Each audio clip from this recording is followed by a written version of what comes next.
Bao Radio alimenta tu alma. Un corito no tan sano.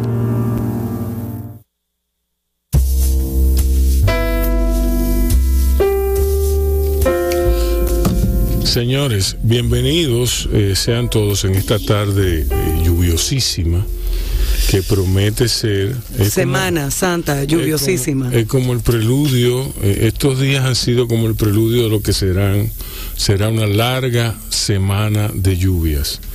Entonces nada, abrácense, acurrúquense, preparen el sancocho, compren los víveres y alisten un dominó, ¿verdad? Porque eso es lo que pinta. Entonces olvídense de la salida, a menos que sea a la exposición de Iván Tovar, tú me entiendes, ha probado ser el acabose. Oye, Micaela, hola. Hola. Bienvenida a tu programa. Gracias. Tú que vas a estar de vacaciones itinerantes en estos días. Yo, sí. ¿A dónde yo me voy? Qué vaina, qué cosa. La memoria de esta mujer es una cosa terrible. Pero bueno, ¿no vamos juntos? Sí. No, sí, pero yo digo, me refería... Bueno, está bien, déjalo.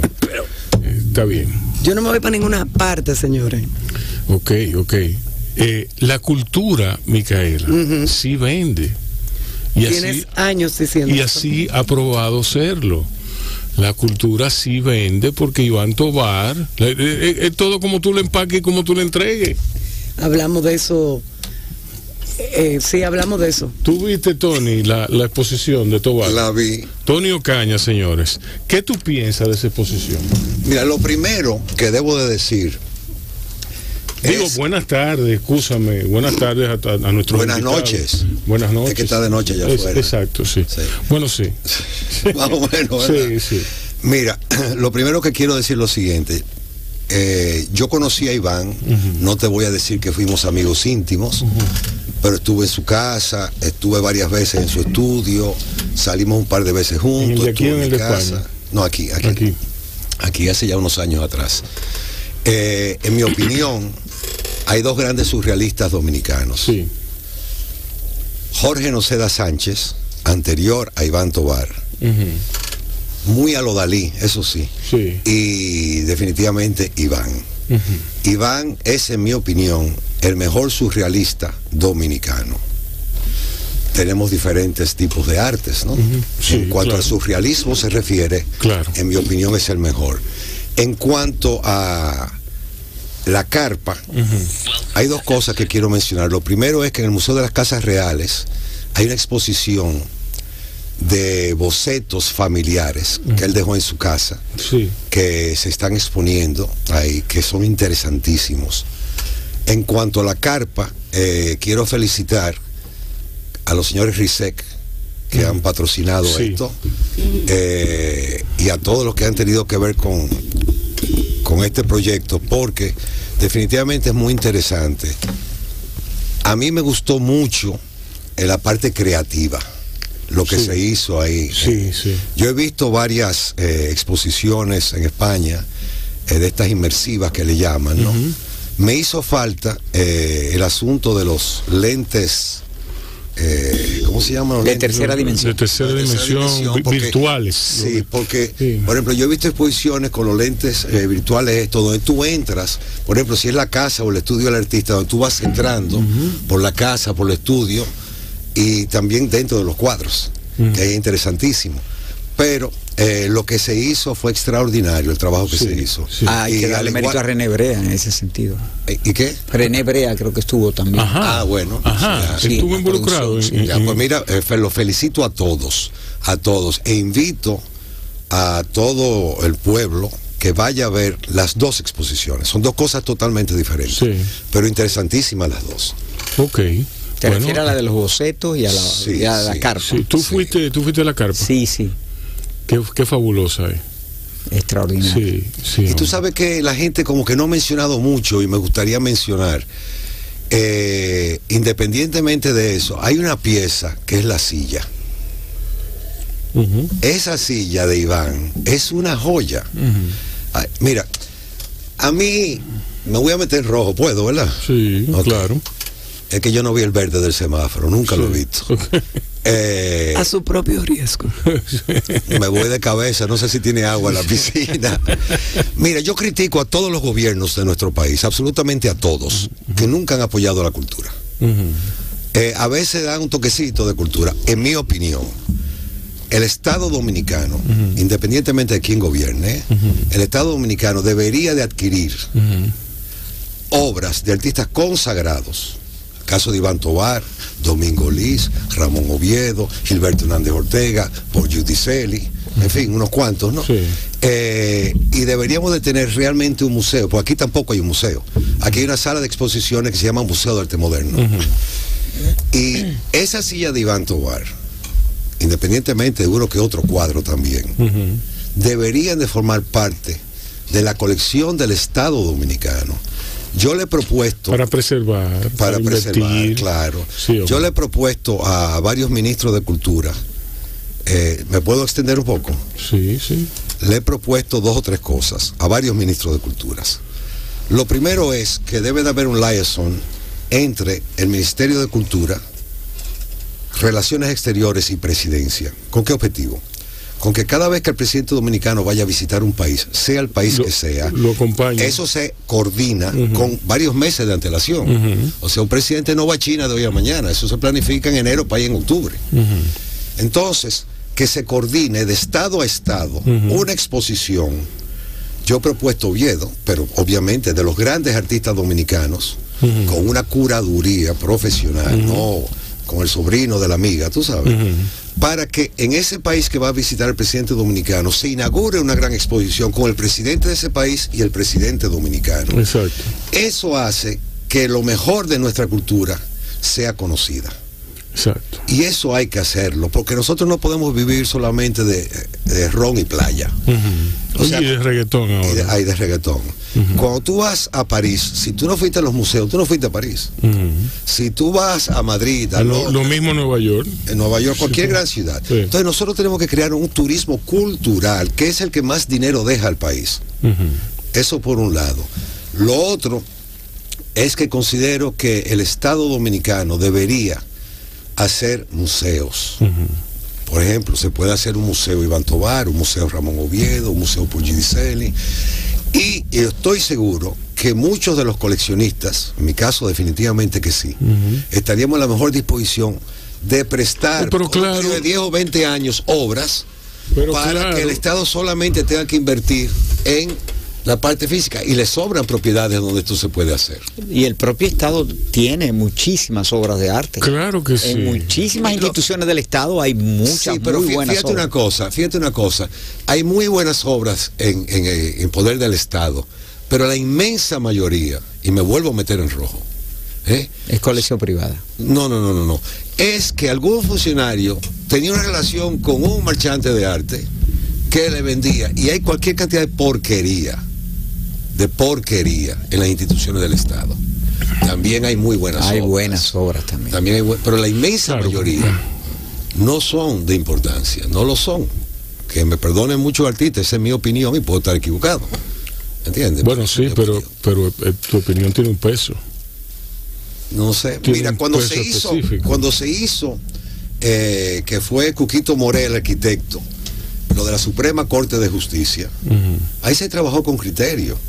Ahí hay un mural de Oviedo en la sala Augusta o Magna. Y antes de eso de Vela Zanetti hay muchísimos murales. Pero eso con Trujillo. Sí, que claro. Trujillo, óyeme, esto es penoso decirlo. Pero Trujillo fue el que más apoyó las artes en República Dominicana, porque don Juan tuvo muy poco tiempo, que definitivamente era el llamado a. Sí, pero señores, la primera Bienal de América la hizo Trujillo. La primera la hizo Rafael Leonidas Trujillo Molina, ese dictador. O sea, hizo el Palacio de Bellas Artes. O sea, es vergonzoso decirlo, pero Trujillo fue el presidente que posiblemente más apoyó las artes en nuestro país. Sí, tuvo el golpe de suerte también de la instauración en el país de emigrantes españoles. Totalmente de acuerdo contigo. Pero nosotros tenemos de golpe de suerte que hay muy buenos artistas dominicanos. Muy buenos. ¿No? Entonces, yo no entiendo, honestamente yo no entiendo cómo nuestros gobiernos, generalizo, va con todos. Realmente no se han ocupado de eso. Mira, yo te puedo contar 1000 experiencias que yo he tenido. A mí me llama una vez un embajador de Europa, hace unos años atrás, y me dice, mire, que estoy organizando una exposición de los 40 grandes maestros dominicanos aquí. Digo, un momentito. Yo conozco 3. ¿Dónde están los otros 37? 3. En mi opinión. Me imagino que Gilberto Hernández Ortega tiene que ser uno de esos 3. Por supuesto. Y Paul Giudicelli. Claro. Y Ramón Oviedo. ¿Esos son los 3? Yo creo que en mi quizás opinión, se le podrían agregar 3 más. Yo creo que tú puedes agregar gente como Iván Tovar, ¿entiendes? Tú puedes agregar... Celeste Bosigil. Yo respeto lo que fue Celeste Bosigil en su momento. Ese espíritu contestatario de doña Celeste es importantísimo, la redimensiona. Pero exactamente. Celeste Bosigil celebró su divorcio. Sí. Hizo una fiesta por su divorcio. No, mira, tiene todo el mérito.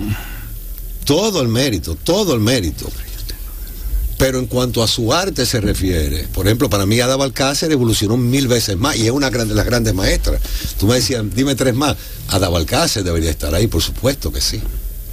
Uno que no se habla mucho, que en mi opinión es un gran artista, José Rincón Mora.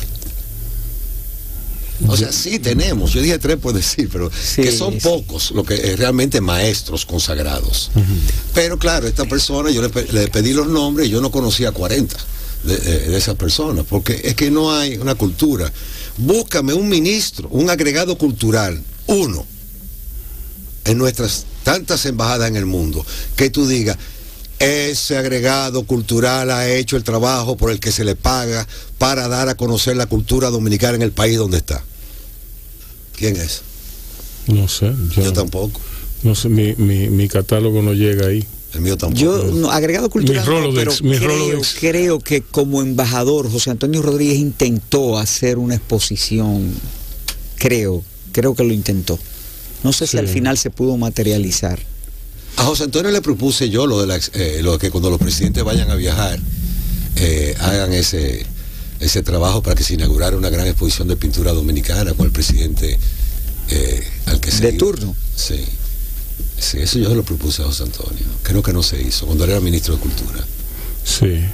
José Antonio es amigo mío, valga la aclaración. Sí. Pero bueno, Pedro Pablo, ¿y tú no recuerdas a ningún agregado cultural así que haya sido? Es que no, porque es que no. Pero vamos no sé más si lejos. Pedro Pey fue agregado cultural. Pedro Pey, no, hombre, no, jamás. Agregado cultural de la cafetera. De la cafetera del Conde. La Feria del Libro está dedicada a él. Uno de los mejores escritores dominicanos y cuidado si el mejor. Muy interesante, mismo, Pedro Pey. Así mismo, sí. Óyeme que te lo digo. ¿Te acuerdas de aquella Peña de 3? Sí. De Andrés L. Mateo, Pedro Pey y Tony Raful. Sí. Interesantísimo. Sí, hombre. Bueno, señores, esta ha sido la primera parte de lo que promete ser una conversación enjundiosa e iluminadora. Vamos ahora a oír una musiquita y volvemos con más de Pedro Pablo Yermenos Forastieri, quien está aquí junto a Tonio Caña para hacernos la tarde. Muchas gracias. Y recuerda, el que menos corre vuela. Bao Radio. Un corito no tan sano. Yo tengo aquí junto a nosotros a un amigo muy querido mío y él no lo sabe, pero en su momento yo llegué a admirarlo mucho, una admiración que todavía permanece igual, precisamente por su verticalidad, porque él nunca ha sacrificado sus principios y sobre todo su ecuanimidad, aun cuando las pasiones desbordaban en mí y en nuestros compañeros al nivel de cometer ciertos desafueros. Ha pasado mucho tiempo. Entiendo a perfección. Sí, no. No, me refiero a desafueros en el aire. Sí, Pedro Pablo se mantenía ecuánime todo el tiempo. Están hablando del matutino alternativo. Ya le llegué. Del matutino alternativo, exacto.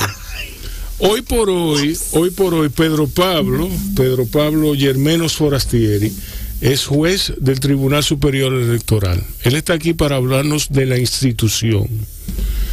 pero también está aquí para hablar, para un encuentro de amigos, ¿Cómo estás, Pedro Pablo? Muy bien, y muy agradecido por esta invitación y por tus palabras, que yo creo que son el resultado de una profunda amistad recíproca que nos une. Así es. Pero Pablo, cuéntame, antes que nada, ¿qué es un juez electoral? La gente, oye, los jueces electorales van a decidir que si o cual cosa, pero la gente no tiene noción de lo que hace un juez electoral. ¿Qué hacen? Yo pienso que es importante empezar hablando de la Junta Central Electoral anterior. Ok. La Junta Central Electoral anterior tenía una Cámara Administrativa y una Cámara Contenciosa. La Cámara Administrativa organizaba los procesos electorales y la Cámara Contenciosa dirimía los conflictos que se derivaban de los procesos electorales y de los problemas internos entre los partidos políticos. En el año 2010 la Junta fue transformada porque lo que era la Cámara Contenciosa se separa de la Junta Central Electoral y se crea el Tribunal Superior Electoral. O sea, cambió el modelo del sistema electoral dominicano para crear dos organismos, uno administrativo que organiza el proceso, que es la Junta Central Electoral, y el Tribunal Superior Electoral, que es que conoce los conflictos que se producen a raíz de las elecciones o entre los partidos políticos a lo interno o entre ellos mismos. Pero anteriormente, el hecho de que en la Junta estaba todo. De que funcionaran juntos, eso daba espacio a suspicacia, daba espacio a... ¿Por qué se hace? Fíjate, eran jueces o miembros distintos. Unos miembros pertenecían a la Cámara Administrativa y otros a la Cámara Contenciosa. Para algunas cosas se reunían todos y formaban el pleno conjunto de la Junta Central Electoral. Pero ya con eso, con el nuevo modelo, ya se separó y ahora existe la Junta Central Electoral, lo que antes era solo la Cámara Administrativa y el Tribunal Superior Electoral.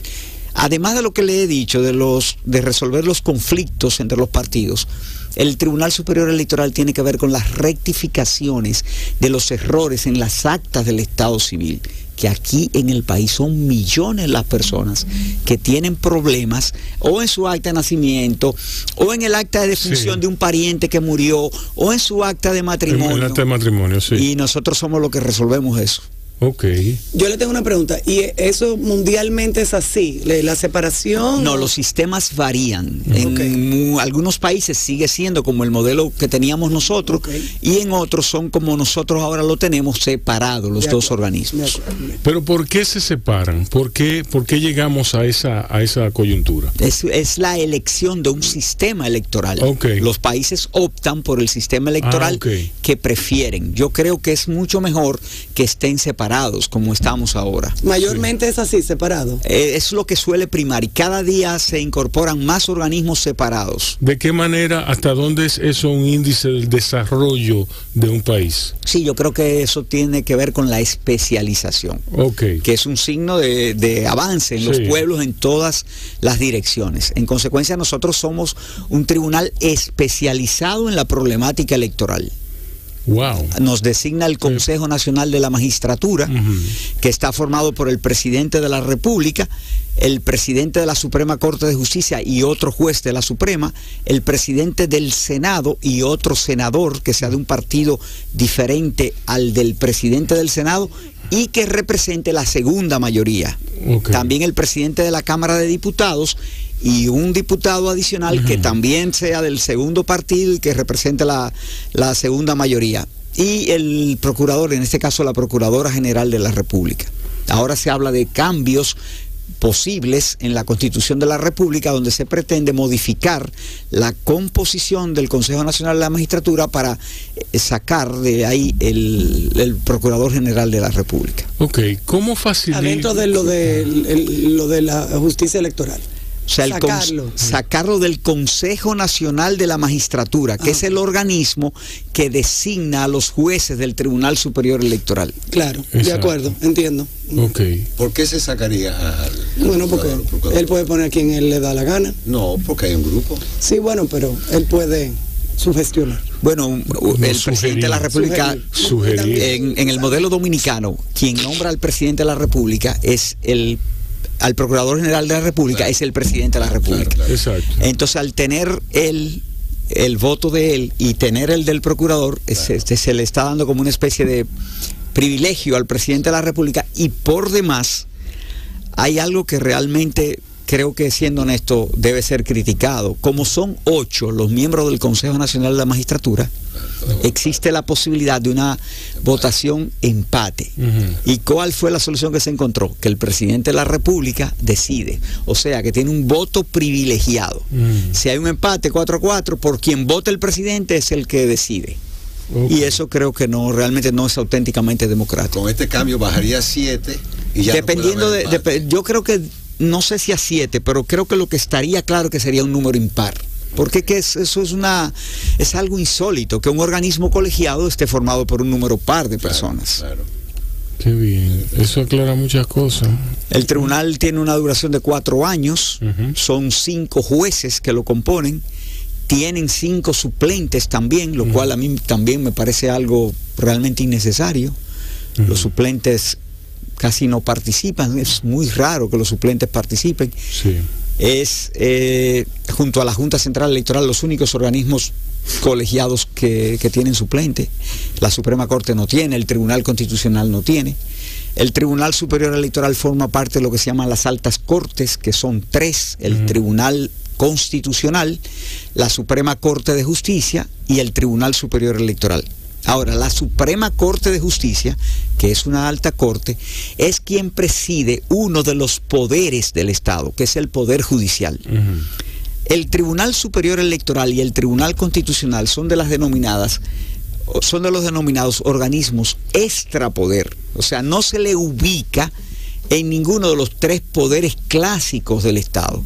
Una denominación que viene de Montesquieu, que ya realmente ha perdido vigencia. Hoy ya eso de los 3 poderes del Estado no es tan así como era, sino que ahora se considera que hay otros poderes, entre ellos el poder electoral y el poder constitucional. Yo creo que dentro de las 3 altas cortes hay que admitir que el Tribunal Constitucional tiene una especie de supremacía, porque las decisiones tanto de la Suprema Corte de Justicia como de nuestro propio tribunal pueden ser revisadas por el Tribunal Constitucional. Y resulta que quien tiene la última palabra es el Tribunal Constitucional. Es decir, las sentencias emitidas por el Tribunal Constitucional se dice que se imponen a todos los demás poderes del Estado. O sea, hay que acatarlas sí o sí. En consecuencia, es una alta corte especial. Ok, wow, pero yo pensaba que la Suprema Corte era Batuta y Constitución. La Suprema Corte de Justicia es el organismo más importante dentro del Poder Judicial. Dentro del Poder Judicial. Pero si tú esgrimes que una sentencia de la Suprema Corte de Justicia implica una violación a la Constitución de la República o a un derecho fundamental, tú puedes recurrir esa sentencia ante el Tribunal Constitucional. Y si el Tribunal Constitucional te da ganancia de causa, lo que se impone es la decisión del Tribunal Constitucional. Qué bien, qué bien. Digo, y lo mismo pasa con las decisiones nuestras. Sino que eso me aclara mucho. Oye, uno sabe cómo funciona la cosa. Sí. Y el Tribunal Superior Electoral es realmente el tribunal de la democracia, es el tribunal político del país. ¿Cuáles han sido los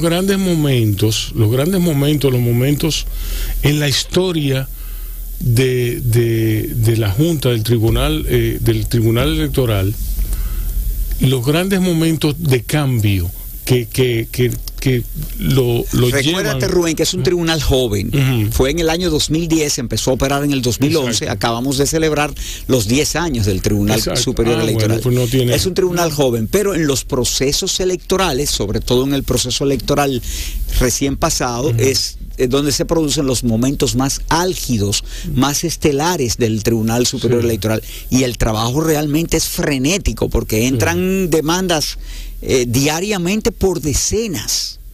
Recuérdate que tú eres candidato a regidor de un municipio de la frontera del país y tú alegas que a ti se te hizo un fraude y que por eso tú no fuiste electo.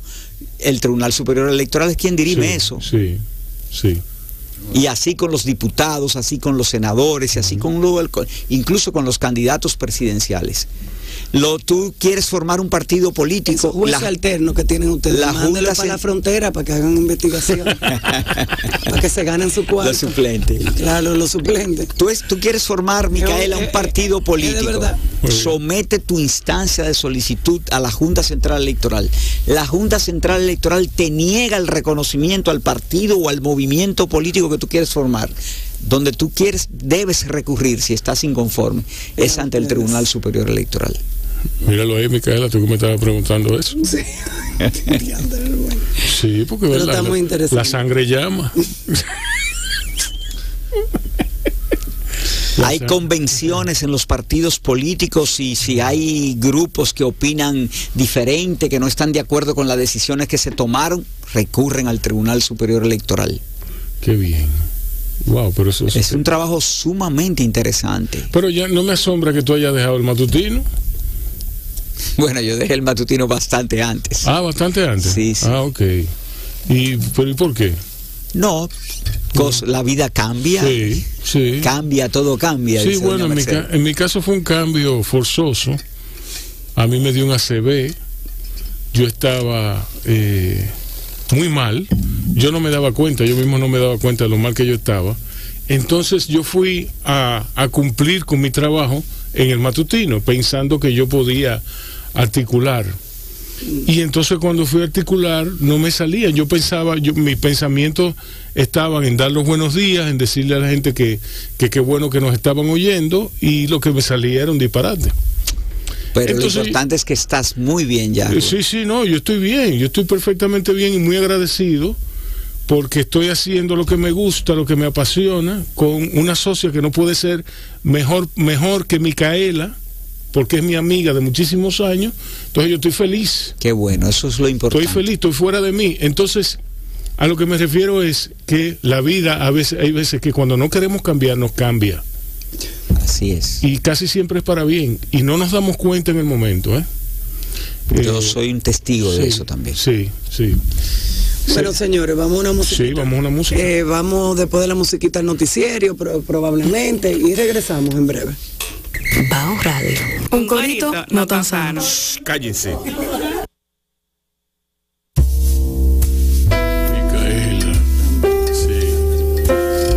Miren, señores, estoy aquí con Tony Ocaña, espérate, Tony.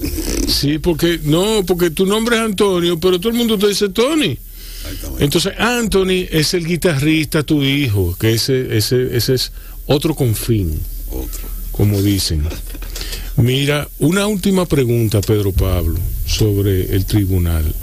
¿Bajo qué criterio son elegidos ustedes, los jueces?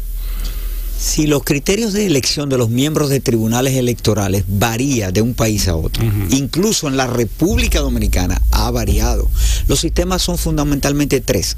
O los partidos políticos se ponen de acuerdo para seleccionar un integrante por cada partido político, por lo menos de los mayoritarios, y ese es el criterio en que todos son políticos. Otro criterio puede ser mixto, bueno, una parte de políticos y otra parte de personas no políticas.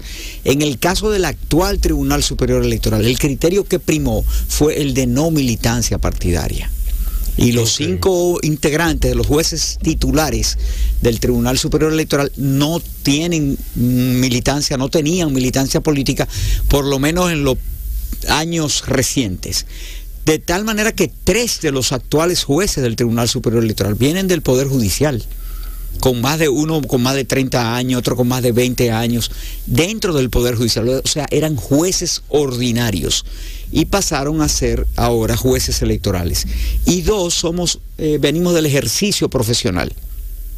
La magistrada Rosa Pérez y yo éramos abogados en ejercicio, y ahora somos jueces. Pero tú puedes aún así tener una afiliación política o alguna simpatía. Pero el criterio fue... Pero tú no tenías, a mí me consta que no tenías. Exacto, y ahora imposible, Rubén. Imposible. O sea, ahora si tú eres un árbitro, tú no puedes tomar partido, imposible, de ninguna manera. Y no podemos hacer absolutamente nada más. Lo único que está permitido y que es compatible con el ejercicio de ser juez electoral es ser docente. Después nada más. O sea, tú tienes que abandonar la práctica de la ley. Absolutamente. Yo no he vuelto más a un tribunal, yo no legalizo actos como notario, nada, yo no hago nada de eso ya. Lo único que yo puedo dar es clases. Sí. ¿Y las das? Las doy ocasionalmente. Sí. ¿Y cómo se da ocasionalmente una clase? Bueno, en alguna maestría yo participo y exacto. Ya cuando termina mi ciclo ya no sigo dándola. Así, en diplomados, cosas así. Óyeme, ¿y cómo es el proceso de, por ejemplo, dirimir un caso, de dirimir una situación? El proceso... exacto, que tú entregas un acta, que el acta va a tal sitio. El proceso se inicia con que la parte que reclama algo del Tribunal Superior Electoral somete una instancia vía la Secretaría del Tribunal. Okay. El tribunal recibe esa instancia, esa demanda, ese acto del interesado y fija una audiencia, emite un auto donde fija una audiencia para empezar a conocer el proceso. Y ahí se inicia. Hay una primera audiencia, puede ser que en esa primera audiencia se resuelva todo, puede ser que no, casi nunca se resuelve en una primera audiencia. Se celebran 1, 2, 3 audiencias hasta que ya el expediente queda lo que se llama en estado de ser fallado, o sea, en estado para emitir ya la sentencia. Está para el fallo. Está para el fallo, sí. Exacto. Los jueces se reúnen a sesionar, a discutir, a deliberar y se dicta la sentencia, donde siempre habrá un ganador y un perdedor. Y siempre habrán unos jueces muy criticados por los perdedores y reconocidos por los ganadores. Entonces, pero ven acá, ¿y si yo no estoy conforme con ese fallo? Ese fallo es inamovible. Como te decía ahorita, si tú puedes accionar en revisión constitucional ante el tribunal. ¿Solamente una revisión constitucional? Solamente. Ah, ok. O sea que prácticamente... es que somos tribunal de última instancia. Una alta corte. Claro, una alta corte. Entonces, si el Tribunal Constitucional dice no... Si el Tribunal Constitucional revierte la decisión nuestra, ya esa sentencia es la que se impone. Ni siquiera ustedes se pueden meter. Las sentencias del Tribunal Constitucional son oponibles a todos los demás poderes del Estado. ¡Wow! Sí, eso es algo muy serio. Sí. Wow. A mí me gustaría hacer un experimento, Tony. Dale para allá. ¿Tú te imaginas poner artistas como jueces? Ganaría la verdad.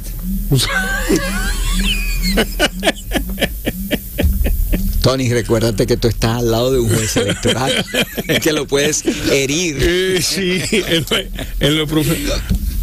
No, porque eso es llamándome. Lo que sucede es, Rubén, que también existe lo que es la especialización y la capacitación. O sea, se necesita un conocimiento jurídico, sobre todo en materia electoral, yo hablo que puede ser que el artista no lo tenga. Un panorama descabellado. Si ustedes tienen una especialidad, yo lo dije a título de chiste. Yo sé, yo también estoy jugando. Sí, pero yo lo que digo es que, mira, de la misma forma en que dijo Clemenceau que la guerra era demasiado importante para ser dejada a los políticos, de esa misma forma dijo Luis Díaz que el rock era demasiado importante para que se lo dejaran a los gringos.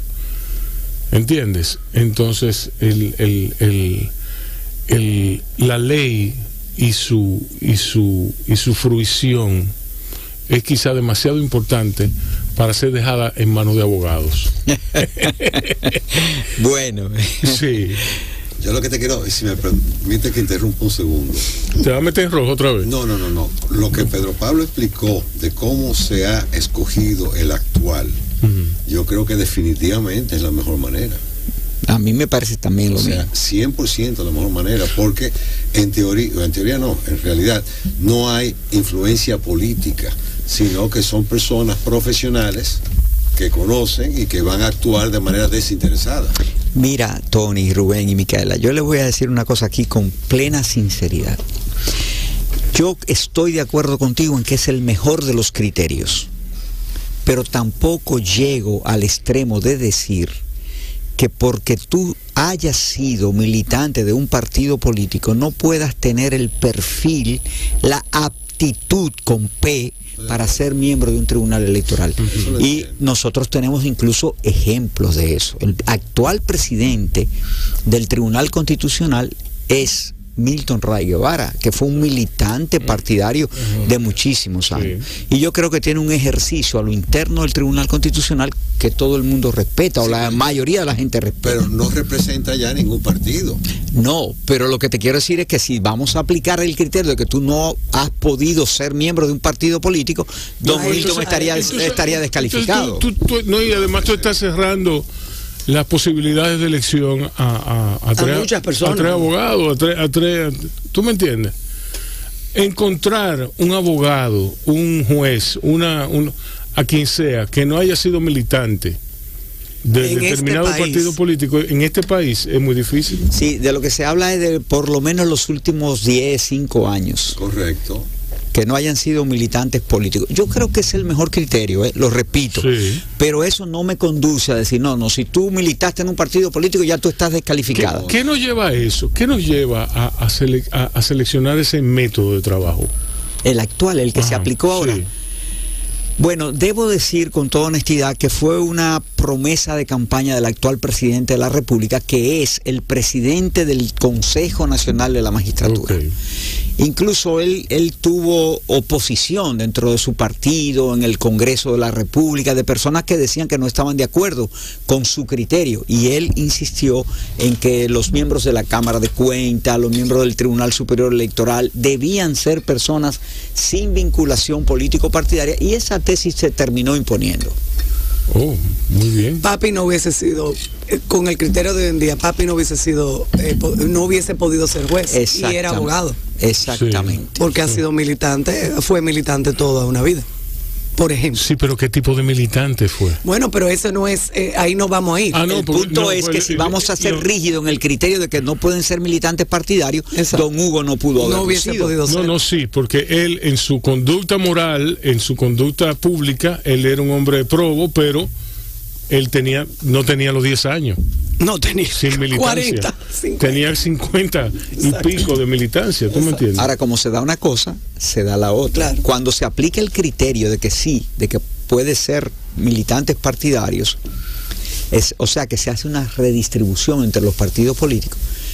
Tuve casos como el siguiente. Yo soy actual, por ejemplo, un ejemplo de ficción, presidente de la Junta Central Electoral. Salgo, termina mi periodo y me voy a militar al partido político que hasta hace poco yo arbitré. Entonces eso es como algo contradictorio, ¿no? Sí. Bueno, ahí sí. Es como, por ejemplo, que tú seas superintendente de bancos, se termine tu periodo, tú salgas de ser superintendente de banco y vayas a ser funcionario de un banco de la República. Yo pensé que esas posiciones eran de por vida.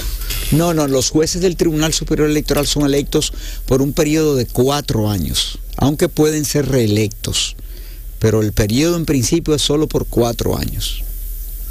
Nosotros fuimos allá en USA, que hasta que tú te mueras tú te retiras. No, pero esos son los jueces de la Suprema. Esos son jueces ordinarios, sí. Aquí se está hablando también de esa posibilidad de modificar la Constitución de la República para que el periodo de los jueces del Tribunal Superior Electoral sea más extenso. Claro, porque así no yo estoy de acuerdo. La posibilidad de volver, digamos, al sector privado o político, y tú no actuar a beneficiar a alguien donde tú vas a ir eventualmente. Y algo más también, Tony, el hecho de que tú dures 4 años, se supone que tú has adquirido toda una experiencia, que entonces cuando ya tú eres un juez maduro, entonces ya te tienes que ir, porque acabó tu periodo. Otra cosa, Pedro Pablo, fíjate, tú tienes tu bufete de abogados, ¿ok?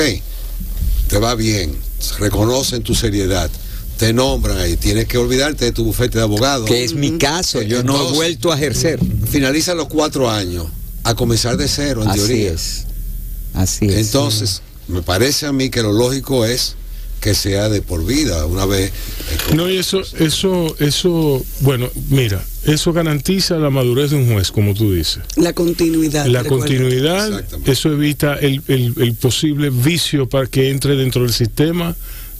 ¿Tú me entiendes? Que sí. Eso garantiza, por lo menos, digo yo, si no lo van a dejar, si no 4 años, déjenlo 12. Yo creo que debemos ir hacia un proceso de evaluación rigurosa del personal, sí, tanto para la selección original como para la posible continuidad.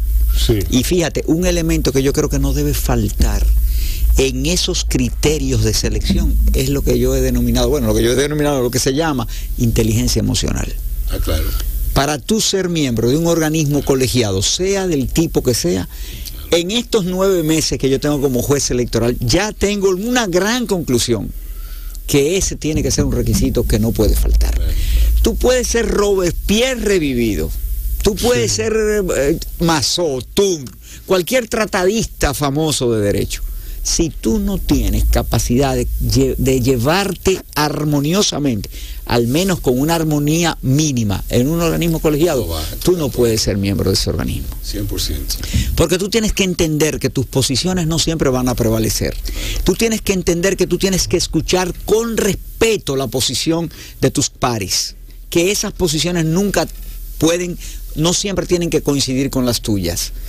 Y en consecuencia, para que ese cuerpo marche de una manera armoniosa, tú tienes que ceder y tienes que entender y ser flexible. Porque si tú te sientas en esa mesa de deliberaciones con posiciones absolutamente rígidas, lo que tú vas a hacer es un elemento entorpecedor del funcionamiento de tu organismo. Y lo primero que tú tienes que tener es espíritu de cuerpo. Saber que lo importante es que ese organismo como tal funcione y que tú eres una pata de esa mesa nada más. Sí, así es.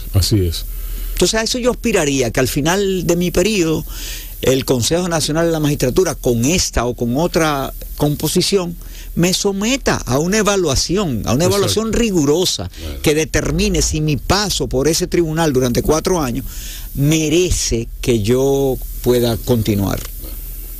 Es lo más lógico. Tony, eso es lo que debiera ser. Viniendo tú de la banca internacional, ¿qué lecciones tú aprenderías ahí? ¿O qué lecciones aprendiste tú ahí en términos de negociación? No, lo que él acaba de decir, fíjate, cuando tú vas a una negociación y tú quieres imponer, no hay negociación. Sí. Tú tienes que incluso estar dispuesto a reconocer. It's a takeover si no hay negociación. Sí, claro. Tú tienes que estar dispuesto a reconocer que tú puedes estar equivocado. Y ahí es lo que mencionaba Pedro Pablo. O sea, es que yo me identifico 100% con lo que él ha dicho. No solamente para esa posición, sino para cualquier negociador. Claro. Wow. Sí. No, yo sé. Yo entiendo. Señores, estamos aquí en Bajo Radio con Antonio Caña y Pedro Pablo Yermenos. Vamos a despedir a Pedro Pablo. Pedro Pablo, un honor. No, por favor. Tenerte aquí conmigo, con nosotros. Qué bueno que estás aquí, que estuviste aquí. Y bienvenido. Bao es tuyo. Gracias, Rubén, Micael, estoy a la orden. Tony, un placer haber compartido. Es mío, no me lo quite. No lo dividimos entonces. Okay. Está negociado. Ya que te admiro mucho. Yo a ti. Gracias. ¿Algunas redes sociales? ¿No es obligado? Sí, yo estoy en Facebook y en Twitter. Bueno, perfecto, ya saben. Entonces vamos a regresar a una musiquita y regresamos en breve con Tony. Ok. Dios, Freddy, si tú estás oyendo, por Dios, atenta el celular. Pues rebaloso ese Freddy, ¿oíste? Siempre. Lo bueno del caso es que no lo tengo como Freddy, lo tengo como tío Freddy. Yo siempre lo jodo, digo, Freddy, sí, Jesús. Sí. Tony. Freddy Danilo Ginebra. Sí, Freddy Danilo, ese es su nombre. Tony, hazme un cuento de Oviedo que yo no me sepa. Yo me sé muchos cuentos de Oviedo. Pues entonces no lo pongas tan difícil. No, porque que mira, yo sé que Oviedo era un gran dibujante. ¿Por qué? Porque un gran dibujante solamente puede abstraer su pensamiento, abstraer su talento y plasmar las pinturas que él hacía. Y como yo sé que él dibujaba bien, porque el señor Roland, mi mentor y jefe en Revista Mercado, me dijo que él fue que dibujó el primer boceto, desde el primer boceto hasta el último, del indio de la galleta guarina. Sí. Y para eso, o sea, para eso hay que tener un talento, ¿tú me entiendes? Porque él venía de las agencias, él bebió de esa. Que más para atrás. Más para atrás. Mucho más para atrás. Dale, mira. me voy más para atrás. No, de tu mano. Yo te agarro de la mano y me voy para atrás. Oviedo nace en Barahona. Ajá. La Barahona de aquel entonces, 1924, obviamente. era un pueblecito con una callecita de polvo. Y Oviedo de niño con los deditos dibujaba en el polvo. Que yo por eso siempre le dije a él, usted pintaba antes de nacer, usted pintaba en el vientre de su madre. Sí. Pintaba todas las paredes, etcétera. Sus padres se divorcian y su padre viene a Santo Domingo. Y siendo un jovencito, menos de 10 años, él lo mandan a Santo Domingo donde el padre. Oviedo, hay muchas anécdotas, muchas cosas que suceden en ese tiempo, como que, por ejemplo, él andaba con una cajita de limpiabota, con brocha y con pintura. Y él pintaba logos. Un día en una exposición que yo hice, don Papucho Morales de la Mercedes-Benz me dijo a mí, en una exposición del maestro Oviedo que estaba haciendo, yo hice muchas del maestro Oviedo en Europa, Estados Unidos, Sudamérica, aquí, etcétera. Me dice a mí, Ocaña, yo quisiera saludar y conocer al maestro Oviedo. Digo, sí, hombre, ¿cómo no? Y se lo presento, y Papucho Morales le dice al maestro, le dice, mire, en el año tal, un jovencito vino con una caja de limpiabota y unos lápices, unos pinceles y una pintura, y me pintó un logo de Mercedes-Benz que yo todavía conservo porque era perfecto. ¿Esa era familia suya? Dice, no, ese era yo. Oviedo pintaba los afiches de los cines. Sí. Antes, las películas, no había lo que hay hoy en día de poteo, y él los pintaba. Sí. Lo que le voy a decir le va a sorprender a Micaela ahora. Que era una carrera. Sí. El pintar los afiches de los cines, y el papá de Amanda Libotti era un pintor de portadas de libros. Sí, que era así. Y eso era. Pero déjame sorprender a Micaela. Ajá. El abuelo de Micaela dirigía el Instituto Cartográfico Dominicano. Sí. Oviedo fue el gran dibujante que trabajó con tu abuelo y el gran cartógrafo. Y tanto así que tu abuelo lo manda a la Escuela Militar Americana en Panamá. Y allá él se destaca como el mejor dibujante de cartográfico. Y le llaman The Human Machine, la máquina humana. Luego de eso, Oviedo, como tú señalabas ahorita, entra en el campo de la publicidad como creativo. Sí. No sé si fue la primera publicidad en República Dominicana, creo que sí, pero no lo puedo asegurar. En Reto creo que fue. Y en el Conde, la que estaba. Exactamente. Y ahí él crea muchos logos de empresa, incluyendo el que tú acabas de mencionar de Guarina, pero el de la Soda Enriquillo, por ejemplo, y así muchos más. Eventualmente, Oviedo se sigue desarrollando ahí, pero Oviedo viene pintando desde siempre. Lo que pasa es que Oviedo regalaba los cuadros, porque él necesitaba practicar. Oviedo, por ejemplo, se sentaba en el Parque Colón, te digo, antes de ser un pintor reconocido, con su libreta y su lápiz, y él dibujaba a la gente caminando. A veces la persona acababa de doblar la calle, en la esquina, y él lo que le podía coger era el brazo. Y de ahí viene el movimiento en la obra de Oviedo. Sí. La obra de Oviedo, primero, Oviedo es el gran dibujante dominicano, es el gran colorista dominicano, es el gran muralista dominicano, y es el gran pintor dominicano. Y si nos vamos a la parte social, te quiero llevar al año 65.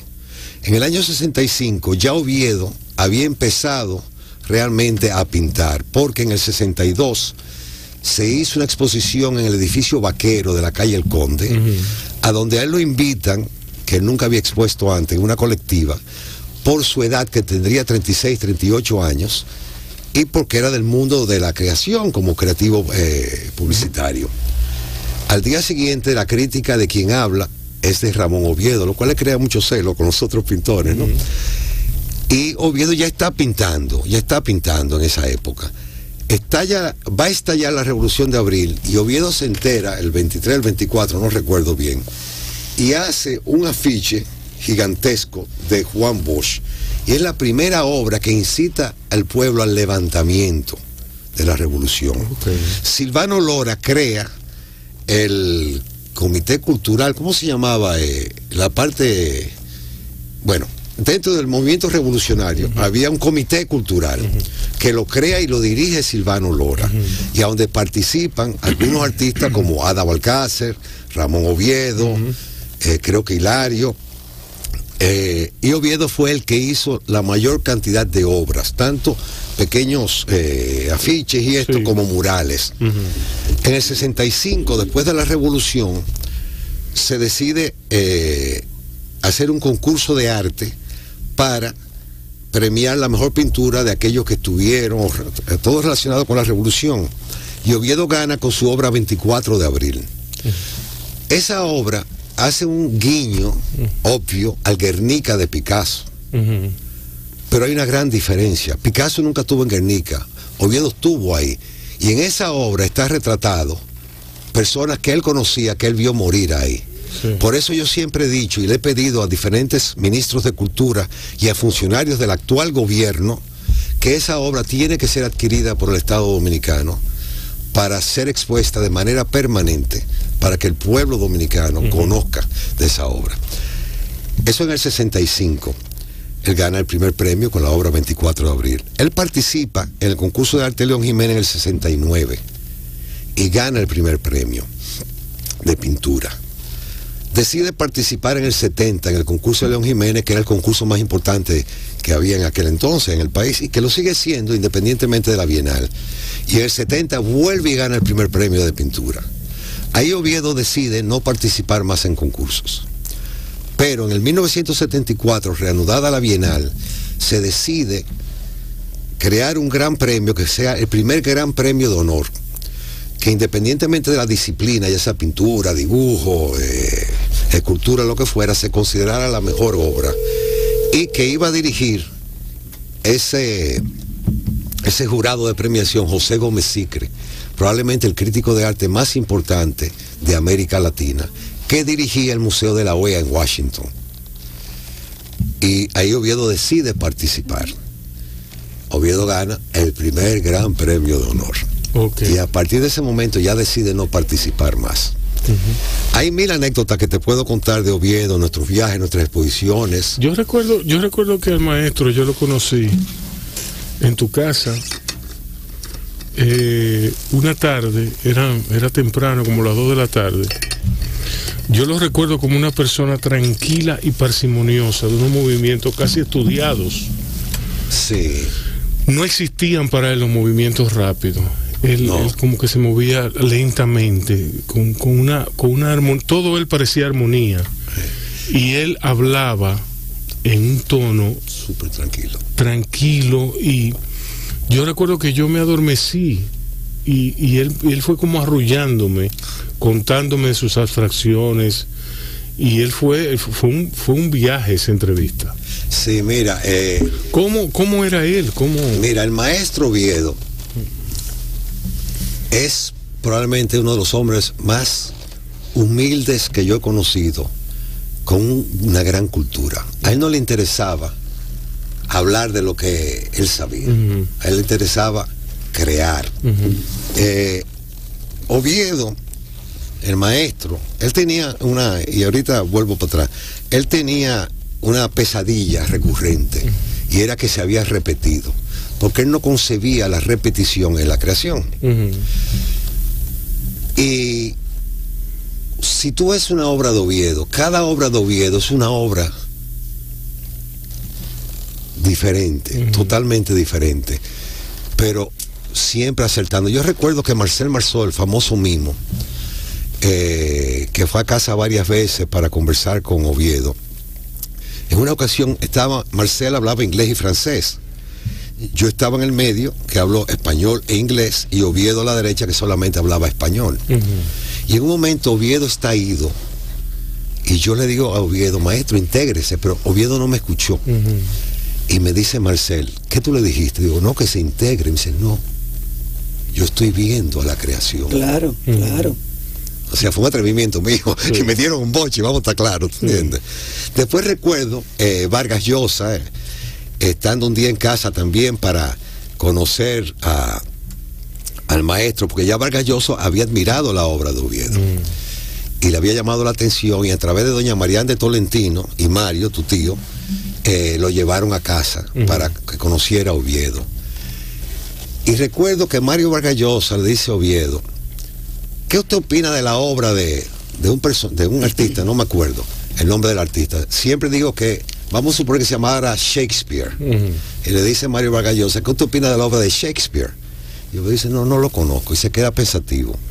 Y como a los 20 minutos le dice, ¿usted quiso decir Shakespeare? Sí. Que como él lo lee. Y le dio una cátedra. Yo me llevé a Oviedo varias veces a Europa a visitar museos y todo eso. Y cuando íbamos, por ejemplo, a ver los cuadros de Goya, me hablaba de los defectos de los cuadros de Goya, que él solamente había visto en fotos. Wow.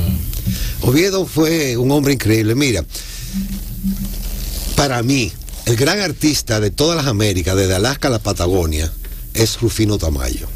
Eso lo podemos discutir, cada uno tiene su opinión, esa es mi opinión. Porque los grandes mexicanos muralistas eran más políticos. Rufino Tamayo fue más artista. Y a Rufino Tamayo... En eso estamos de acuerdo. Rufino Tamayo, el gobierno dominicano, con creo que Balaguer, lo invitan acá a darle la gran condecoración. Y Balaguer ordena que en lo que era la Galería de Arte Moderno, que hoy es el Museo de Arte Moderno, que dirigía Porfirio Herrera, se hiciera una exposición de los grandes artistas dominicanos. Rufino Tamayo va viendo los cuadros y nunca abrió la boca, pero de repente se paró frente a una obra y levantando los brazos exclamó, esto es lo que se llama artes. ¿Quién es ese creador? Obviamente era Ramón Oviedo. Cuando yo te digo a ti, y lo digo públicamente, que Ramón Oviedo es el artista más grande que ha nacido en República Dominicana, dominicano, es porque no lo dice Tony Ocaña, es que Rufino Tamayo, Osvaldo Guayasamín, Jacques Lang, ministro de Cultura de Francia, Marcel Marceau, que eran apasionados del arte y que conocían el arte o eran artistas, también lo dicen. Oviedo es la marca país en el campo. ¿Cómo tú te llevabas con él? Evidentemente bien, pero ¿cuál era? Muy bien, muy bien. ¿Cuáles eran las particularidades de ustedes? Mira, yo dejé la banca un 20 de diciembre del 95 por razones personales. Don Juan Bosch era muy amigo de mi padre y mi padre de Don Juan Bosch. Y yo era amigo de Don Juan Bosch. Y Don Juan periódicamente almorzaba en mi casa. Y un día, después de yo haber dejado la banca, Don Juan va a mi casa y me pregunta cómo estoy. Le digo que he dejado la banca, que qué estoy haciendo. Digo, no estoy haciendo nada ahora. Estoy pensando ver qué hago. Y me dice Don Juan, pero Tony, tu casa es un museo. Tú eres un artista. Yo no soy artista, eso dijo Don Juan, no, yo no soy artista. Tú lo que tienes que hacer es representar artistas. Mira, le voy a escribir a Guayasamín para que tú lo representes. Y Don Juan le manda una carta a Osvaldo Guayasamín, el gran artista ecuatoriano y latinoamericano, hablándole de mí. Y Guayasamín y yo nos reunimos y yo lo represento a Guayasamín en Estados Unidos, República Dominicana y Venezuela. Con el compromiso de representar a Guayasamín, yo tengo que representar, en mi opinión, ¿verdad?, al mejor artista de la República Dominicana, que para mí era Oviedo. Entonces hablo con Oviedo y llegamos a un acuerdo. El acuerdo era, les pongo en sus obras, yo adquiría toda su producción, les pongo fuera de aquí, le hago su página web, les publico libros, catálogos, etcétera. Y así se hizo. Y él y yo mantuvimos una relación muy, pero muy íntima hasta el final, al punto tal de que yo creé la Fundación Ramón Oviedo, que posteriormente pasé a la familia, antes de morir el maestro, por entender que la Fundación Oviedo debía pertenecer a la familia Ramón Oviedo. Exacto. Él me honró con dos cosas. Me dijo que yo era el primer miembro de honor de la fundación, cosa que agradezco infinitamente. Y esto es muy importante, él dejó legalizado con notario público y todo un documento mediante el cual solamente 2 personas podían certificar la autenticidad de su obra: su nieto pintor Omar Molina Oviedo y Antonio Ocaña, actuando de manera conjunta. Yo creo que con eso te defino cuál fue la relación y la confianza del maestro conmigo y mía con él, ¿no? Exacto. Tony, redes sociales. Bueno, mira, yo utilizo mucho las redes sociales, pero sobre todo hablo de Instagram. En Instagram está como Ocana51, pero esa yo solamente la utilizo para cosas del maestro Oviedo. Todos los días pongo algo del maestro Oviedo. Eso a la vez se dispara a Twitter y a una página que tengo de Facebook de Ramón Oviedo. También tengo mi página de Facebook personal, que es Antonio Caña, y ahí periódicamente pongo cosas del maestro, pero realmente lo dirijo por el otro lado, ¿no? Bueno, señores, Rubén, hemos llegado muchísimas gracias. Al final. Gracias a ustedes. Sí. De este bellísimo programa. Sí, hombre, bellísimo. Y por favor, invito a todo el que pueda que vaya hoy o después al Palacio de Bellas Artes a ver la exposición del Museo del Dibujo Contemporáneo. Sí. Vamos a apoyar eso, señores. Bueno, vamos a cuidarnos, señores. Descansen y nos oímos mañana.